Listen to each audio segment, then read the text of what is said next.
আসসালামু আলাইকুম আপু ও ভাইরা, আমার রান্নাঘরে আপনাদের সবাইকে আমি আমন্ত্রণ জানাচ্ছি।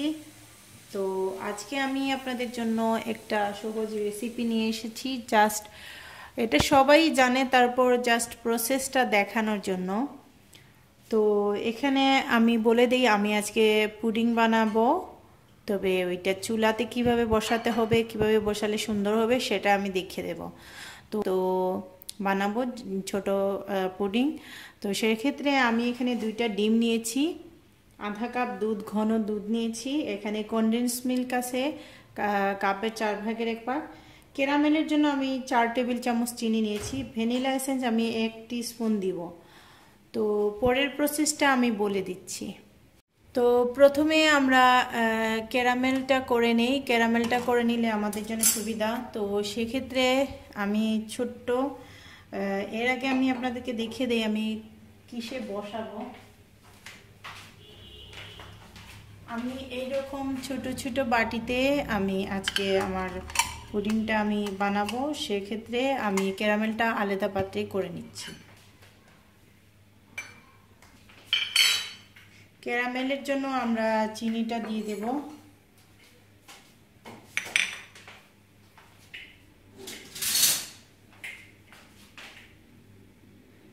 তারপর অল্প একটু পানি জাস্ট দিয়ে দেব।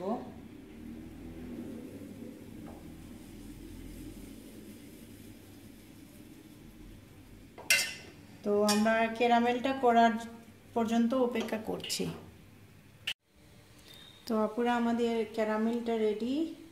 তো আমরা এখন ক্যারামেলটা দিয়ে দেব। ক্যারামেলটা বসে যাওয়ার আগে আমাদেরকে এভাবে ছড়িয়ে দিতে হবে।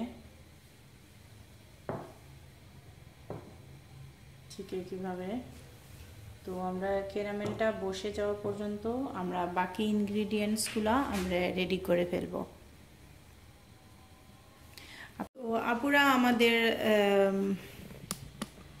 যেহেতু আমাদের পুডিংয়ের বাটিটা রেডি আছে, আমরা এখন মিশ্রণটা রেডি করে নেব।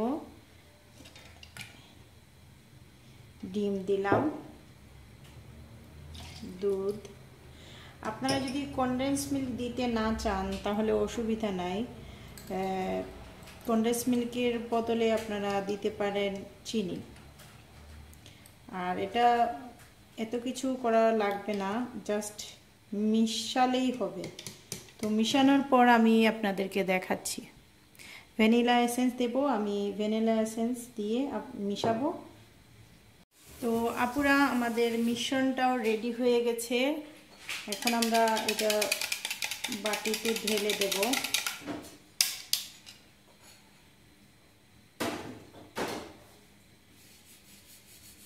ঢালার পর আমরা এরকম ফয়েল পেপার দিয়ে এভাবে ঢেকে দেব।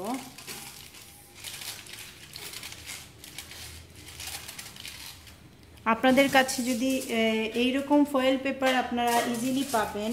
এখন চারিপাশেই 1 to 100 সব আছে, ওইগুলাতে পাওয়া যায় এগুলা। তো আপনারা ইজিলি পেয়ে যাবেন। এগুলা দেওয়ার কারণ হলো গিয়ে আপনার যেন পুডিংয়ে পানিটা না উঠে বা পানি না ঢুকে, সেই জন্য আপনি এটা সিল করে দেবেন ভালো করে। তারপর আমি দেখাচ্ছি। তো আপুরা এইরকম পেনে আপনারা বসিয়ে দেবেন।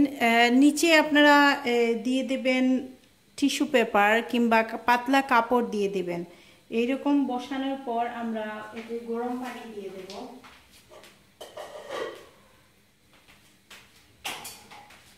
আমরা এটাতে গরম পানি, এটা দেওয়ার কারণ হলো পানি উত্তপ্ত হলে বাবল উঠে, আর এই বাবল উঠলে আপনার পুডিংয়ের ভিতরে পানি চলে যেতে পারে। সেই জন্য আমরা এই পদ্ধতিটা, আপনারা কাপড় দিলে আরো ভালো হবে, কাপড়ও দিতে পারেন।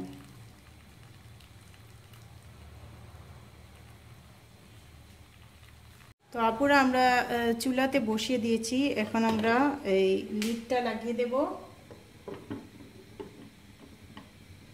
তারপর আমরা চুলার আঁচটা মাঝারি রাখবো। মাঝারি রেখে আমরা অপেক্ষা করব। তো আমরা এভাবে চুলার আঁচটা আমরা মাঝামাঝি রাখবো, রেখে আমরা অপেক্ষা করব, তারপর আপনাদেরকে দেখাচ্ছি। তো আপুরা প্রায় 25 মিনিট পর আগুন আমি বন্ধ করে দিয়েছি। তারপর চুলার আঁচটা অবশ্যই মিডিয়াম থেকে কম থাকবে। তো আমরা এখন একটু চেক করে দেখব। হ্যাঁ, পুডিংটা হয়ে গেছে। তো আমরা এগুলা নামিয়ে নিব, নামিয়ে আপনাদেরকে দেখাচ্ছি। তো আপুরা আমাদের পুডিংটা নামানোর পর আমরা এভাবে পুডিংটা বাটি থেকে ডিমোল্ড করব। দেখেন আমাদের পুডিংটা কীরকম হয়েছে, খুব সুন্দর। তো আপনারা ফ্রিজে রেখে এটা খেতে পারেন। আমি পুডিংয়ের ভিতরটা আমি কেটে আপনাদেরকে দেখাচ্ছি। দেখুন, চুলায় বানানো ইজিলি পুডিং, ক্রিমি পুডিং, এটা খুবই মজাদার। আর আশা করি আপনাদের হেল্প হয়েছে। আমাকে জানাবেন কেমন লাগলো। আর সবাই সাবস্ক্রাইব আর লাইক দিবেন, যাতে ভবিষ্যতের যেগুলো পোস্ট দেই সেগুলো আপনারা দেখতে পারেন। ভালো থাকবেন, আল্লাহ হাফেজ।